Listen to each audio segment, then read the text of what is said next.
ओंकार तू सत है, बिन तुद सब मिथियाय। जो तुद ते है उपजया, अंत तुद माहे समाय।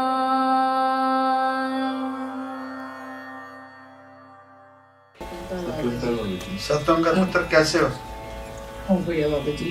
तुम बढ़िया जी।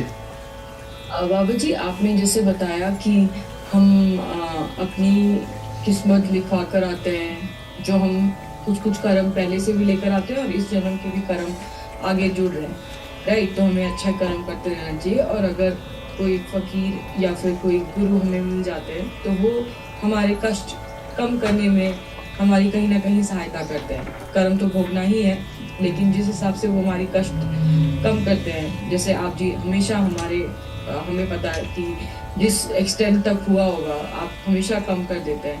तो मुझे बस ये जानना है कि इसमें आपके साथ क्या होता है, लाइक जब आप भगवान के सामने खड़े हैं या जब आप भगवान के सामने हमारी कष्ट कम करने की बातें कर रहे हैं, तब जो फकीर बीच में खड़ा है उसका क्या फायदा भी और उसको क्या तकलीफ झेलनी पड़ती है? वैसे तो वही बात आती पुत्र, जान के हमारे जीवन में तो कोई फ़र्क पड़ेगा नहीं, क्योंकि हमने फ़कीर तो बनना नहीं।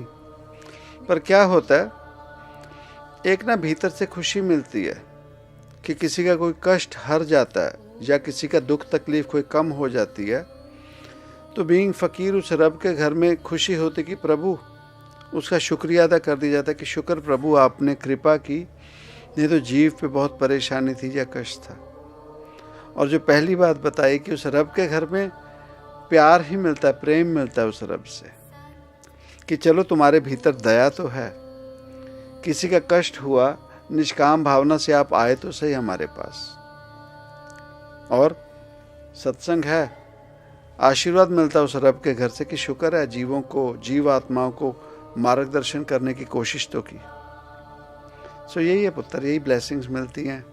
और आगे के लिए अगले जीवन, अगर और भी अगले जन्मों में भी आना, तो वो आपकी नौकरी जो होती है फ़कीर वाली, वो उस घर में परमानेंट होती रहती है